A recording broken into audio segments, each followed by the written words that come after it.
Gold trusted gold buyers తాకట్టులో ఉన్న బంగారాన్ని విడిపించి ఈ రోజు ఉన్న మార్కెట్ ధరకే కొనబడును. మరిన్ని వివరాలకు సంప్రదించండి 77710720. సూపర్ 6 హామీల అమలులో భాగంగా కూటమి ప్రభుత్వం అయితే ఆగస్టు 15 నుంచి ఉచిత బస్సు పథకం శ్రీశక్తి పేరుతో కూడా ఇప్పటికే మొదలుపెట్టినటువంటి పరిస్థితి ఉంది. ప్రధానంగా దీనిపై ఇప్పటికే మహిళలందరూ కూడా ఒక పక్కన అందరూ కూడా ఆశాభావం వ్యక్తం చేస్తున్నారు. ముఖ్యంగా దీని మీద వైసీపీ సంబంధించినటువంటి మహిళలు ఏ విధంగా రియాక్షన్ ఉందనేది కూడా తెలుసుకునే ప్రయత్నం చేద్దాం. ప్రస్తుతం సీనియర్ నాయకురాలు అలాగే మాజీ ఎంపీ వంగ గీత విశ్వనాథ్ గారు ఉన్నారు, మాట్లాడే ప్రయత్నం చేద్దాం. మేడం చెప్పండి, ఈ యొక్క సూపర్ 6 హామీ అమలులో భాగంగా సూపర్ 6 పథకం సూపర్ హిట్ అని కూడా చెప్పుకొస్తున్నారు. ఎలా చూడాలంటారు ఈ యొక్క ఉచిత బస్సు పథకాన్ని? అంటే సూపర్ హిట్ అని చెప్తున్నారంటే మరి ఒకసారి ఆత్మ పరిశీలన చేసుకోవాలి. హిట్ ఎలాగవుతుందంటే జగన్మోహన్ రెడ్డి గారిలాగా ప్రభుత్వం వచ్చిన వెంటనే ఆ పక్క నెల నుంచే మొదలు పెడితే అనుకోవచ్చు. ఇప్పుడు ఇది 15వ నెల సంవత్సరం అంటే 2024 నుంచి అన్ని పథకాలు ఇస్తే సూపర్ హిట్. అడుగడుగున ఒక్కొక్కటి అంటే ఇప్పుడు ఏదైతే మీరు ఉచిత బస్సు అన్నారో దీన్ని కొంచెం పరిశీలించాల్సిన అవసరం ఉంది మాకు. మేము మొదటగా మహిళలందరి తరపున ఉచిత బస్సుని వినియోగించుకునే మహిళలందరి తరపున 1 సంవత్సర కాలం ఉచిత బస్సు ప్రయాణాన్ని మీరు మిస్ చేశారు. బాకీ ఉన్నారు ప్రజలకి. ఖచ్చితంగా మీ మాట నిలబెట్టుకోలేదు. ఎలా అవుతుంది సుపరిపాలన? మాట నిలబెట్టుకుంటేనే సుపరిపాలన అవుతుంది. ఓకే. రెండో అంశం అది కూడా ఇదిగో జూన్, ఇదిగో జూలై అని మొత్తానికి ఆగస్టు 2025 ఆగస్టుకి వచ్చింది. 1 సంవత్సరం 15 నెలల తర్వాత వచ్చింది. ఇది కూడా చూస్తే ఇప్పుడు ఈ బస్సు ప్రయాణం మీద ప్రభుత్వం ఏం అనౌన్స్ చేస్తుంది? అధికారులు ఒక రకంగా అనౌన్స్ చేశారు, మంత్రులు ఒక రకంగా అనౌన్స్ చేశారు, ప్రభుత్వం ఒక రకంగా ఎవరి మీటింగ్లో వాళ్ళకి నచ్చినట్టుగా చెప్పారు. అది సరే, మహిళలందరూ మాత్రం చాలా ఆశలు పెట్టుకున్నారు. మీరు ఎక్కడికైనా వెళ్ళిపోవచ్చు, ఏ ఊరైనా వెళ్ళిపోవచ్చు, ఏ దేవస్థానంకైనా వెళ్ళొచ్చు, ఏ యాత్ర అయినా చేయొచ్చు అని చెప్తే ఈరోజు అందులో చూస్తే ఎక్కడ ఎక్స్ప్రెస్ సర్వీసులు లేవు.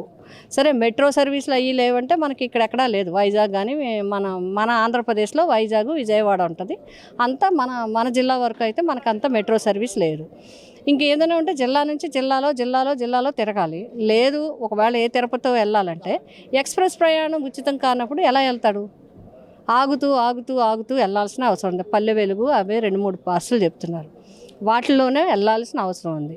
మేమేమంటున్నామంటే దీంట్లో చాలా క్లారిటీ ఇవ్వాలి. ఎందుకంటే ఎక్కిన తర్వాత ప్రజలను అవమానించవద్దు. కొంతమందిని దింపేయటం ఇప్పటికే నిన్న మొదలైంది. నిన్న సాయంకాలమే కొన్ని సంఘటనలు వచ్చాయి. నీకు ఆ బస్సు వెళ్ళదని, లేకపోతే ఇదని. వాళ్ళకి ఏం తెలుసు ఇది ఎక్స్ప్రెస్సా ఇదా అని తెలియదు. వెళ్ళిపోయి బస్సు ఎక్కేద్దాం అనుకుంటారు. వాళ్ళేమో దిగండి బయటికి పోండి అంటారు. అక్కడ ఘర్షణ వాతావరణం, మహిళలు దీని మీద క్లారిటీ ఇవ్వండి. ఏ బస్సు ఏదైతే వాగ్దానం చేశారో, నిజంగా ఎన్నికల్లో ఏ వాగ్దానం చేశారో ఆ వాగ్దానాన్ని నిలబెట్టుకోమని మేము మహిళల తరపున అడుగుతున్నాం. అదేవిధంగా ఉచిత బస్సు 1 సంవత్సర కాలం లేట్ చేశారు కాబట్టి ఆ లేటుకి సరిపడా కాంపెన్సేషన్ కూడా మహిళలకు ఇవ్వాలని చెప్పి నేను కోరుతున్నాను. అంటే మొదట్లో జిల్లాలకు మాత్రమే పరిమితమైన పక్కన ప్రచారం అయితే జరిగింది, కానీ మొత్తం ఏపీ అంతా కూడా తిరగవచ్చని కూడా వాళ్ళు ఇచ్చినటువంటి పరిస్థితి ఉంది. దీనిపై మీరు ఎలా చూడాలంటారు? ఏపీ అంతా తిరగవచ్చు అని చెప్తున్నారు. మీకు కంటిన్యూటీ ఎక్కడ ఉంటుంది? ఏపీ తిరగాలి. ఇప్పుడు ఎగ్జాంపుల్ ఎక్స్ప్రెస్ లేదనుకోండి, విజయవాడ డైరెక్ట్ బస్సు ఉంటుందా? తిరుపతి వెళ్ళాలంటే ఎలా వెళ్ళాలి? భద్రాచలం వెళ్ళాలనుకుంటారు, ఎలా వెళ్ళాలి? లేకపోతే సింహాచలం వెళ్ళాలనుకుంటారు, ఎలా వెళ్ళాలి? ఒకవేళ ఎక్స్ప్రెస్ లేకపోతే వీళ్ళు బస్సులు మారి వెళ్ళాలా? ఏం చేయాలి? ఎలా క్లారిటీ? ఎందుకంటే వాళ్ళకున్న ఆర్టీసీకి నష్టమని కావచ్చు, లేకపోతే రకరకాల కారణాలతో మీరు నాన్ స్టాప్ బస్సులు కానీ, ఎక్స్ప్రెస్లు కానీ, ఇవేవో కొన్ని పరిధులు పెట్టారు. ప్రైవేట్ అండర్టేకింగ్ కానీ ఇవన్నీ ఏమీ కూడా పనిచేయవని మీరు చెప్తున్నారు. చెప్పినప్పుడు అలా చెప్పి తీసేస్తే వాళ్ళు చాలా లెక్క వేసుకున్నారు. ఆ లెక్కలో ప్రభుత్వం చెప్పి తీసేస్తే, మైనస్ చేస్తే మిగిలేవి 1-2 మిగులుతున్నాయి. దాంతో మహిళలు ఏ విధంగా సాటిస్ఫై అవుతారు? వాళ్ళు నిజంగా ఉచిత బస్సు ప్రయాణం మీద పెట్టుకున్న ఆశలు నెరవేరుతాయా, నిరాశగానే మిగులుతుందా అనేది మినిమం ఇంకొక 1 వీక్ అన్నా చూస్తే కానీ మనం చెప్పలేము. మహిళల సాధికారత అనేది టీడీపీతోనే సాధ్యమవుతుంది. అది కూడా గతంలో ఈ యొక్క వైసీపీ ప్రభుత్వం మహిళలు నిర్లక్ష్యం చేసింది. దాంతో ఇప్పుడు సూపర్ 6 హామీలో ఏదైతే ఉన్నాయో 3 పథకాలు కూడా ఈ యొక్క మహిళలకే కేటాయించామేమని వాళ్ళ టీడీపీ కూటమి నాయకులు చెప్తున్నారు. ఇప్పుడు రాజకీయంగా చాలా చెప్తారండి. ఎలాగా? దేంతో కంపేర్ చేసి చెప్పమనండి. మేమేమంటున్నా అంటే ఇదిగో ఇక్కడ జరగలేదు, ఇక్కడ జరగలేదు. మహిళలకి అంటూ జరిగింది ఏదన్నా ఉందంటే మహిళలకి చేశారు అంటే చేసి ఉండొచ్చు కొన్ని ప్రభుత్వాలు కొన్ని ముందు స్టెప్ వేస్తాయి. బట్ రాజశేఖర రెడ్డి గారి హయాంలో కానీ జగన్మోహన్ రెడ్డి గారి హయాంలో మహిళలకి అన్ని రంగాల్లోనే ముందు పెట్టారు. రాజకీయంగా, ఆర్థికంగా, విద్యాపరంగా, పథకాల పరంగా మహిళలకి అన్నింటిలో రంగాల్లో ముందు ఇచ్చారు. మీరు అమ్మఒడే ఓ సంవత్సరం ఆగిచ్చారు. ఇంకే మహిళలకు ముందే ఉంది. పేరు స్త్రీశక్తి. స్త్రీశక్తిలో ఉన్నదేంటి? ఉచిత బస్సు సంవత్సరం ఇవ్వలేదు, అమ్మక వందనం సంవత్సరం ఇవ్వలేదు, బిడ్డలు ఏది నిరుద్యోగులు ఆడబిడ్డ నిధి ఇవ్వలేదు, అదేంటవి నిరుద్యోగ భృతి ఇవ్వలేదు. ఇవన్నీ మరి మహిళల్ని డిలింక్ చేయడానికి ఎక్కడవుతుంది? ఒక తల్లిగానే, ఒక భార్యగా, ఒక ఇంటి ఇల్లాలుగా మహిళ అన్నింటిలోనే ఉంటుంది. భర్తకి పెన్షన్ రాలేదు, ఏం చేస్తుంది? రైతు భరోసా మీరు ఎక్కడిచ్చారు? మహిళలకి అంతా చూసింది వైఎస్ఆర్సీపీ పార్టీ. అన్ని రంగాల్లో మహిళల్ని ముందు పెట్టింది. అంతేకాకుండా సంక్షేమం మీరు ఇదేది ఆరోగ్యశ్రీ ఏది, సీఎం రిలీఫ్ ఏది, 1500 ఏది, ఇదిగో 15, ఇదిగో 15, నీకు 15, నీకు 15 ఏది? ఇంకా లేదు. 15 నెలలు అయింది, ఇంకా 1500 లేదు. 15 నెలలు పూర్తయినా 1500 లేదు. ఇదేనా మహిళలు చూసేది? స్త్రీశక్తి కాదు, స్త్రీశక్తికి ఏ విధమైన ఇంపార్టెన్స్ ఇవ్వట్లేదు. ఇది కూడా వైసీపీ వెనకాల పడ్డం వల్ల 2వ సంవత్సరంలో 2 పథకాలు వచ్చాయి.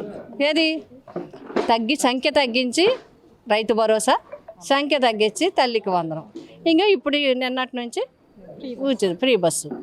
చూడండి, ఈ యొక్క మహిళలకు ఆస్తులు హక్కు భాగం కల్పించింది టీడీపీ ప్రభుత్వమే, అలాగే డ్వాక్రా సంఘాలు పెట్టింది కూడా టీడీపీ ప్రభుత్వమే.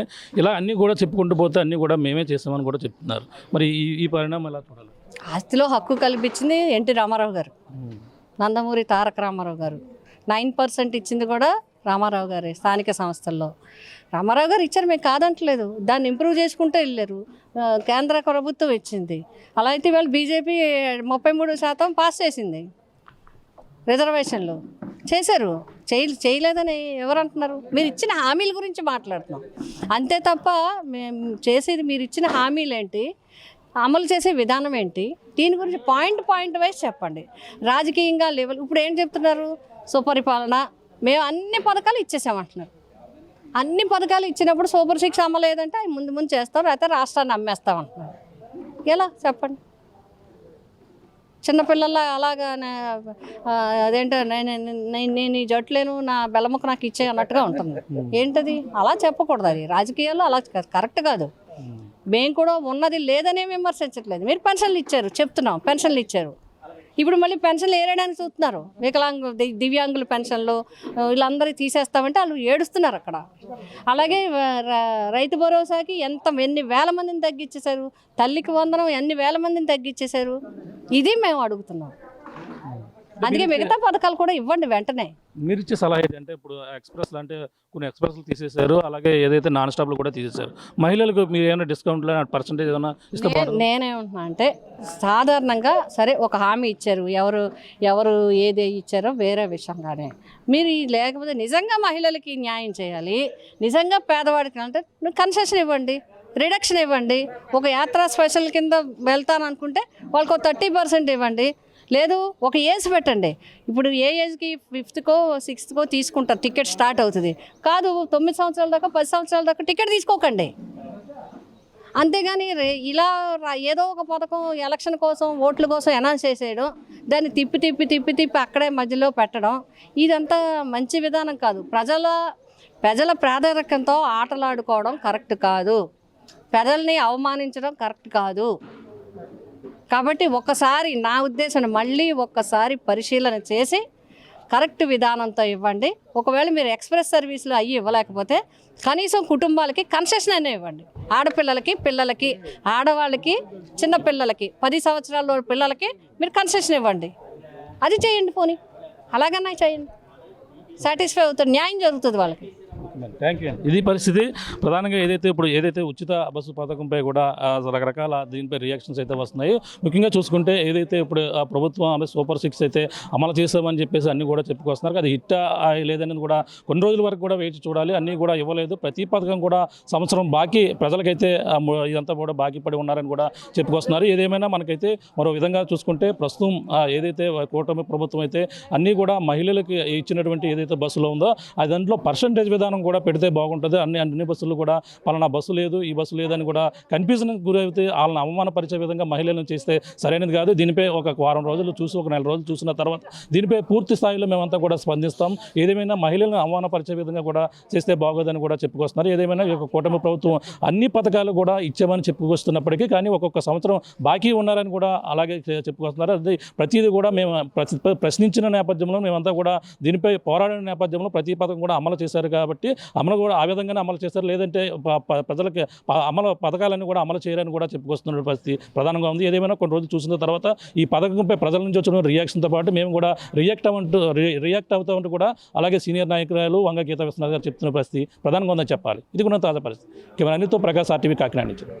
తెలుగులో న్యూస్ కి ఫాస్టెస్ట్ యాప్ ఇప్పుడు టోటలీ న్యూ అవతార్లో జస్ట్ 5 seconds లో కంప్లీట్ న్యూస్. సోషల్ మీడియాలో ట్రెండ్స్ కి one stop solution. Live TV app voice search option తో ఇప్పుడే డౌన్లోడ్ చేయండి లేదా అప్డేట్ అయిపోండి. యాప్ లింక్ డిస్క్రిప్షన్ లో ఉంది.